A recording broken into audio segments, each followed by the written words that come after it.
Shalom, que le Seigneur vous bénisse, que la grâce de Dieu soit sur vous. Bien-aimés, nous allons faire une exhortation, la parole de notre Seigneur Jésus-Christ. Pourquoi cette exhortation? C'est parce que il y a beaucoup de frères, beaucoup de sœurs qui sont parfois découragés dans la marche chrétienne. Et avec l'Esprit de Dieu, nous allons prendre quelques passages de la Bible. Il y en a tellement de passages qui nous fortifient, qui nous édifient, qui nous encouragent. Mais j'ai pris quelques points. Parce que la Bible est remplie, la parole de Dieu est remplie de révélations, est remplie de paroles d'exhortation, d'encouragement. Et ce que nous allons voir, j'ai donné un thème, un poids éternel de gloire. Pourquoi ce message? Ce message parce que peut-être que tu travailles des moments très difficiles, des moments d'épreuve au point même que tu veux abandonner la marche chrétienne. Ou même tu es découragé et tu te dis quel jour cette souffrance va finir, va terminer à cause des persécutions, à cause des outrages, à cause du rejet, et tu es beaucoup découragé. Et même tu es serviteur de Dieu, au vu de la situation du ministère, des humiliations, des calomnies, des critiques, souvent manque de moyens financiers, manque de soutien, et parfois avec ta femme, tes enfants, ou même tu es seul, tu es beaucoup attristé parfois, découragé, et vraiment perturbé parfois, souvent même tu es troublé en esprit. Donc ce passage que je vais partager avec vous, l'Esprit de Dieu m'a mis à cœur de partager avec les frères et sœurs qui traversent des moments difficiles, pour dire qu'il y a toujours de l'espoir. Et nous, notre cité n'est pas sur cette terre, notre cité se trouve dans le royaume des cieux. C'est pourquoi ensemble, nous allons méditer la parole de Dieu, ensemble, nous allons partager la parole. Bien-aimés, nous allons prendre dans le livre de 2 Corinthiens chapitre 4, à partir du verset 16 que je lis. 2 Corinthiens 4, 16, il est écrit: c'est pourquoi nous ne perdons pas courage. Et même si notre homme extérieur se détruit, notre homme intérieur se renouvelle de jour en jour. Voici ce que l'apôtre Paul est en train de dire.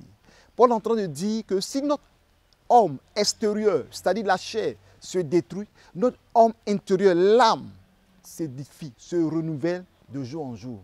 Donc aujourd'hui, ne tenons pas compte de la situation que nous traversons. Parce que si nous voulons regarder ce que les gens diront, on sera beaucoup abattu, on sera beaucoup découragé. On dira, mais les gens vont dire, mais tu as trop fondu, tu as trop maigri, mais tu es devenu trop noir. Mais regarde comment ton teint est devenu bizarre. Et cela peut toucher à ton âme. Et l'apôtre Paul, quand j'ai fait les études sur les Actes des Apôtres, nous avons vu que l'apôtre Paul, c'est quelqu'un qui a eu beaucoup de coups. Si l'apôtre Paul était là, de nos jours, qui avait des images comme de nos jours, nous allons voir qu'il avait plein de cicatrices sur lui. On verra plein de cicatrices, plein de plaies, parce qu'il était plusieurs fois frappé, fouetté, persécuté, lapidé, rejeté, jeté dans le trou, et il était beaucoup plein de blessures sur lui. Vous voyez? C'est pourquoi Paul a dit, si notre être extérieur, c'est-à-dire le corps, se détruit, le corps intérieur, l'âme, s'édifie de jour en jour. Donc, ce qui est important, bien-aimé, ne regarde pas ce monde qui se passe. Parce que Dieu m'a mis à cœur que beaucoup de chrétiens sont parfois découragés de la situation. Et la Bible est claire. La Bible nous dit, la parole de Dieu nous dit, et même si notre homme extérieur se détruit, notre homme intérieur se renouvelle de jour en jour. Vous comprenez? Donc notre homme intérieur se renouvelle de jour en jour. Et Paul poursuit en disant ceci: car nos légères afflictions du moment présent produisent pour nous, au-delà de toute mesure, un poids éternel de gloire. Aujourd'hui, nous avons beaucoup d'afflictions. Nous avons beaucoup de douleurs. Mais parfois tu es affligé, parfois tu es dans la tristesse, parfois tu es découragé, parfois tu ne comprends plus rien. Mais toutefois, tu dois rester dans le Seigneur. Ce n'est pas pour cela que tu vas te décourager. Mais quand la Bible dit qu'il est le Dieu de la justice, c'est une parole très forte. Le Seigneur m'a révélé le sens de sa justice. C'est tellement profond que je ne veux pas toucher ça aujourd'hui. Parce que si je touche ça aujourd'hui, il y a des gens qui ne pourront pas comprendre certaines choses. Le Dieu de la justice. Et toutefois que tu es affligé sur cette terre, toutefois que les gens t'attristent, les gens font de toi leur sujet de raillerie, de persécution, de moquerie, laisse-moi te dire, mon frère, ma soeur, que Dieu prend acte de tout cela. Dieu prend acte même de tout ce qui est d'affliction dans ton âme. Il dit, nos légères afflictions produira en nous, au-delà de toute mesure, un poids éternel de gloire. Vous comprenez? Un poids éternel de gloire. Donc quand tu es dans le Seigneur et que tu souffres, ta souffrance n'est pas une souffrance injuste. Peut-être que tu as fait du mal, comme Pierre l'a dit, que quelques personnes ne souffrent parce que tu es parti voler ou bien tu as fait quelque chose. Mais si tu souffres pour la cause de Christ, ça produit en nous, ça produit au ciel un poids éternel de gloire. Et lorsque le jour, nous allons nous retrouver dans le royaume des cieux, toutes ces persécutions, toutes ces humiliations, toutes ces angoisses, ces amertumes que nous subissons, va produire en nous un poids éternel de gloire. Et ce poids de gloire, c'est un poids éternel. Dans le ciel, ceux qui sont morts martyrs pour la cause de Christ, leur récompense, leur rémunération n'a rien à voir avec ceux qui sont des chrétiens simples, qui n'évangélisent pas, qui ne font rien, mais qui sont sauvés. Par grâce, par plus grâce, qui sont partis au ciel. Mais c'est différent. Et la Bible nous dit clairement que, au-delà de toute mesure, un poids éternel de gloire, parce que nous regardons non point aux choses visibles, mais à celles qui sont invisibles. Car les choses visibles sont passagères et les invisibles sont éternelles. Vous comprenez? Ce n'est pas les choses de ce monde. Ce n'est pas les choses de cette terre. Ce n'est pas parce que les choses que nous voyons qui sont importantes. C'est pourquoi la Bible déclare que servira-t-il à un homme de gagner le monde entier s'il perdait son âme? S'il perdait son âme. Vous comprenez? Donc, si aujourd'hui, tu cherches le royaume des cieux, il faut chercher le royaume des cieux, c'est la justice.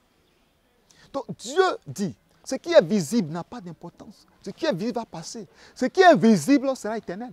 C'est pourquoi ce que tes yeux ne voient pas est éternel. Tout ce que tu vois, c'est pourquoi la Bible déclare que le ciel et la terre passeront. Mais ma parole ne passera point.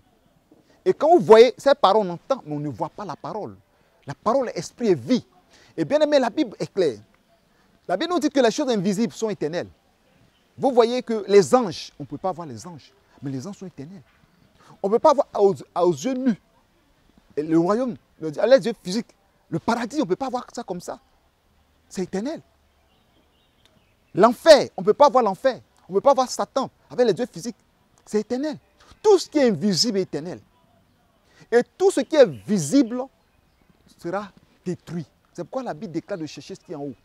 Ce message que je voulais apporter à quelqu'un, c'est pour encourager un frère, une soeur, une famille, un serviteur de Dieu, une servante de Dieu, un homme de Dieu, de prendre courage.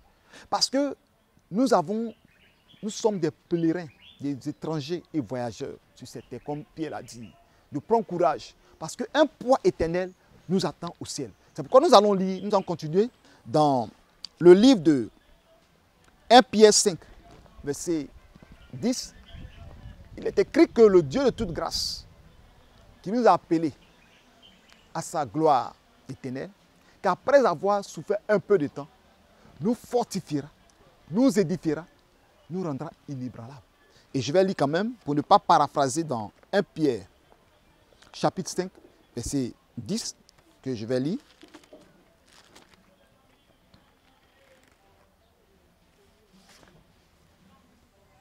Il est écrit dans 1 Pierre, chapitre 5, verset 10, « Le Dieu de toute grâce, qui vous a appelé en Jésus-Christ, à sa gloire éternelle, après que vous aurez souffert un peu de temps, vous perfectionnera lui-même, vous affermira, vous fortifiera, vous rendra inébranlable. » Vous voyez? La Bible déclare que le Dieu de toute grâce qui nous a appelés en Jésus-Christ, et après que vous avez souffert un peu de temps, alléluia, et nous appeler à sa gloire éternelle. Vous voyez que de l'autre côté, un poids éternel de gloire. Vous comprenez? Et ici, à sa gloire éternelle, nous attend. Après que vous avez souffert un peu de temps. Donc, la souffrance de la terre, bien aimé, ne peut pas être comparée à la souffrance de l'enfer. C'est pourquoi je dis à un frère et une soeur de tenir bon, de persévérer. Persévère Parce que ta course, ton travail ne sera pas en vain. Non seulement tu vas hériter le royaume des cieux, et encore tu auras un poids éternel de gloire. Tu auras une récompense dans le royaume des cieux. Tes yeux seront toujours dans les choses glorieuses. Bien-aimé, c'est ce que je tiens à dire à un frère et une soeur. Parce que beaucoup, dans cette fin de temps, sont beaucoup découragés. D'autres ne sont pas découragés. Mais il y a tellement de choses qui se passent dans ce monde que beaucoup risquent d'aller en enfer. Mais il faut surmonter. Il faut te dire que notre cité n'est pas sur cette terre. Notre cité se trouve auprès du Père. La vie éternelle, la nouvelle Jérusalem. Ce lieu que nous attendons tous. Quand la trompette va sonner, nous serons enlevés et nous irons auprès du Père. Et ceux qui vont nous dévancer avant la trompette, ils vont aussi rentrer dans le royaume. Après la mort, leur âme ira au ciel et rentrera dans le royaume des cieux. Et eux aussi, ils vont nous attendre pour le jour où la trompette va sonner, où Christ reviendra nous chercher. Donc nous continuons, mes frères et sœurs, pour vous encourager, toujours dans ces passages, dans 2 Timothée chapitre 4, verset 18, que nous allons lire. 2 Timothée chapitre 4, verset 18, je lis. Le Seigneur me délivrera de toute œuvre mauvaise, et il me sauvera pour me faire entrer dans son royaume céleste. À lui soit la gloire au siècle des siècles. Amen. C'est Paul qui parle. Avec toutes ces souffrances, toutes ces douleurs qu'il rencontre dans le ministère. La Bible déclare qu'il était en péril des brigands, en péril des faux frères, en péril des naufrages. Tout, il a souffert. Un danger de mort et des œuvres mauvaises. Des gens, des personnes, des souverains sacrificateurs, des pharisiens, des sadducéens. Paul était persécuté, haï partout. Mais Paul a toujours une parole d'assurance. Et cette parole d'assurance fait à Paul. Si vous ne savez pas ce qui fait que Paul était un chrétien très affermi, un chrétien qui persévère, un chrétien qui ne relâche pas, c'est parce qu'il espérait toujours à la vie éternelle. Il espérait toujours au trône éternel. Il espérait toujours au trône éternel. Et quand vous lisez, nous lisons, il dit, le Seigneur me délivrera de toute œuvre mauvaise. Et il me sauvera pour me faire entrer dans son royaume céleste. Vous voyez, Paul parle du royaume céleste. Paul parle de la vie éternelle. Aujourd'hui, beaucoup de chrétiens rétrogradent. Beaucoup de chrétiens n'ont plus la crainte de Dieu. Beaucoup de chrétiens s'en fichent du péché. Vous comprenez? C'est parce qu'ils n'ont pas cette pensée de la vie éternelle. Or, lorsque Paul marche, il parle seulement que la vie éternelle. Il parle seulement de sa récompense éternelle. Il dit, me fera rentrer dans son royaume céleste. Un royaume invisible, un royaume de gloire, un royaume de justice, un royaume de bonté, un royaume de joie et de paix. Et Paul parle de cela. Bien-aimé en Christ, c'est la vérité. Paul parle du royaume céleste. Paul dit, il me fait délivrer de toute œuvre. Le Seigneur me délivrera de toute œuvre mauvaise et il me sauvera pour me faire entrer dans son royaume céleste. À lui seul la gloire au siècle des siècles. 1 Pierre chapitre 4, verset 14 à 19. Si vous êtes outragés pour le nom de Christ, vous êtes heureux. Parce que l'Esprit de gloire, l'Esprit de Dieu repose sur vous. Et c'est un passage très fort. Souvent, les chrétiens sont outragés. Les chrétiens sont persécutés. Les chrétiens souffrent. Les chrétiens sont haïs partout. Mon frère, tu as haï sans cause. Comme Jésus a dit, ils m'ont haï sans cause. Mais laisse-moi te dire, la Bible nous dit, si vous êtes outragés pour le nom de Christ, si c'est à cause du nom de Christ que vous êtes outragés, voilà ce que Pierre dit. Vous êtes heureux. Vous savez, un chrétien qui n'est pas outragé, un chrétien qui n'est pas persécuté, qui se sent à l'aise, qui se sent bien, il évangélise, fait l'œuvre de Dieu, personne ne le persécute, et toujours il est toujours dans la joie, tout se passe bien. Non. Lorsque tu prononces le nom de Jésus, tu déranges le monde des ténèbres. Lorsque tu parles de Jésus, tu veux sauver des âmes. Satan ne va pas permettre que dans un village, ou dans une ville, dans un quartier, ou même dans une famille, les esprits ne vont pas te laisser comme ça prêcher l'évangile. Et il va susciter même des parents, il va susciter des amis, il va susciter des moqueurs, des persécuteurs, des gens qui vont venir t'outrager. Et Pierre dit, si vous êtes outragés pour le nom de Jésus-Christ, c'est que vous êtes heureux. Et pourquoi vous êtes heureux? Parce que l'Esprit de gloire, l'Esprit de Dieu repose sur vous. C'est à cause de l'Esprit de gloire que tu ta vie. que les gens t'outragent. C'est parce que l'Esprit de Dieu est avec toi que les gens t'outragent. Donc quand tu parles de la part de Jésus, quand tu parles en son nom et que tu proclames l'évangile, le retour de Christ, tu parles de la sanctification, tu parles et annonces la voie du salut, les gens vont t'outrager. Et s'ils t'outragent, il faut être heureux. Parce que la parole vient de s'accomplir dans ta vie. Parce que l'Esprit de gloire est sur toi. L'Esprit de Dieu est sur toi. Et nous lisons verset 15. Que personne d'entre vous, en effet, ne souffre comme meurtrier, ou voleur, ou malfaiteur, ou pour s'être ingéré des affaires d'autrui. Mais si quelqu'un souffre comme chrétien, qui n'en est point honte, et que plutôt il glorifie Dieu à cause de ce nom. Car c'est le moment où le jugement va commencer par la maison de Dieu. Or, si c'est par nous qu'il commence, quelle sera la fin de ceux qui n'obéissent pas à l'évangile de Dieu? Et si le juste se sauve avec peine, que deviendront l'impie et le pécheur?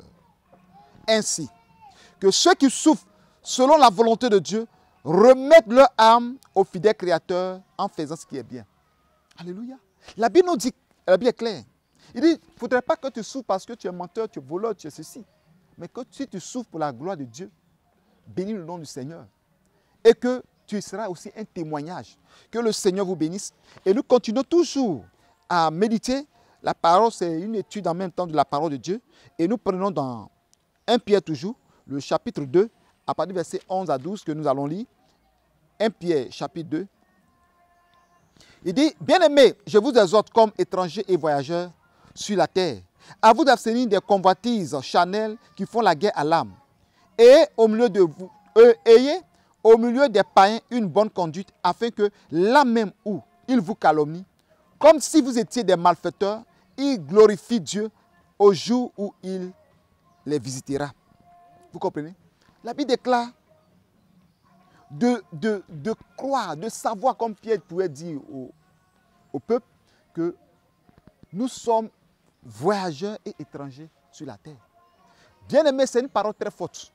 C'est pourquoi Job a dit, nu, je suis venu dans ce monde, nu je retournerai. Donc dis à quelqu'un que je vais te dire une chose, une parole, que la souffrance que tu traverses, les épreuves, les difficultés, tu n'es pas de ce monde. La Bible dit que nous sommes étrangers et voyageurs sur cette terre. Et Jésus même a dit, mon royaume n'est pas de cette terre. Donc nos royaumes se trouvent dans le royaume, dans la vie auprès du Père. Nos royaumes se trouvent au ciel. Donc si nous sommes sur cette terre, considère-toi que tu es étranger et voyageur. Tu es en mission. Quand tu vas finir ta mission, est-ce que tu vas pouvoir retourner au ciel auprès du Seigneur ou aller en enfer? C'est là le problème. Et Jésus a dit, Pierre a dit plutôt, que si vous souffrez et que vous êtes au milieu des païens, il ne faudrait pas que vous fassiez des choses encore qui vont vous faire calomnier. Si vous calomniez des choses, qu'ils ne vous reprochent de rien, que ce soit le péché, que ce soit la convoitise. Mais le jour, Dieu va les visiter, ils vont donner gloire à ce Dieu-là. Donc, bien aimé, la souffrance est biblique, mais la souffrance que le diable va permettre que tu passes, il faut toujours comprendre qu'un jour, tu auras la vie éternelle et de ne point te décourager. Dans le livre de Jacques chapitre 1, à partir du verset 12 que je lis, il est écrit, heureux l'homme qui supporte patiemment la tentation, car après avoir été éprouvé, il recevra la couronne de vie que le Seigneur a promise à ceux qui l'aiment. La Bible déclare que heureux la personne, heureux le frère, heureuse la sœur, qui supporte patiemment la souffrance, qui supporte patiemment la tentation plutôt. Il y a des tentations qui arrivent, mais il faut supporter cette tentation avec patience. Que après avoir surmonté, amen, et après avoir été éprouvé, il recevra la couronne de vie que le Seigneur a promise à ceux qui l'aiment. Donc, au ciel, il y a des couronnes qui nous attendent. Si tu ne travailles pas, tu ne fais pas la volonté du Père, est-ce que tu peux avoir la couronne que le Seigneur a promise à tous ceux qui l'aiment? Et Jacques, quand vous lisez la Bible, vous allez voir les écrits dans les épîtres. Jacques va parler du royaume des cieux. Quand tu lis Jude, tu vas voir Paul, tu vas voir Jean, tous parlent du royaume des cieux. Parce qu'ils savent que notre Seigneur Jésus est venu sur cette terre. Il a fini la mission, il est parti. Et il nous a dit que je vais vous préparer des places. Et là où je serai, vous y serez aussi. Donc, il faut qu'on se prépare pour aller auprès du Père. Il faut qu'on se prépare pour aller au ciel. Donc, il ne faut pas rester sur cette terre à ne pas chercher le royaume, à ne pas chercher la vie éternelle. Il faut chercher le royaume des cieux. Et la terre est remplie de péchés. La terre est remplie de convoitises, est remplie de choses. Et que si tu ne fais pas attention, non seulement la trompette va sonner, tu ne seras pas prêt, ou soit tu vas mourir et tu ne pourras pas voir ton Seigneur. C'est pourquoi la Bible déclare que heureux ceux qui supportent patiemment la tentation, après avoir été éprouvé. Tout chrétien doit être éprouvé. Le chrétien doit être éprouvé. Il recevra la couronne de Dieu. La couronne de vie. Donc nous continuons dans le livre d'Apocalypse chapitre 2. Il est écrit dans Apocalypse chapitre 2 verset 10. Ne crains pas ce que tu vas souffrir. Voici, le diable jettera quelques-uns d'entre vous en prison, afin que vous soyez éprouvés, et vous aurez une tribulation de 10 jours. Sois fidèle jusqu'à la mort, et je te donnerai la couronne de vie. Alléluia. La Bible dit de ne pas craindre. Le diable va jeter quelques-uns de nous en prison, mais de rester fidèle jusqu'à la mort, car après cela, on aura la couronne de vie. C'est sur ça, je vais m'arrêter. Sois fidèle jusqu'à la mort.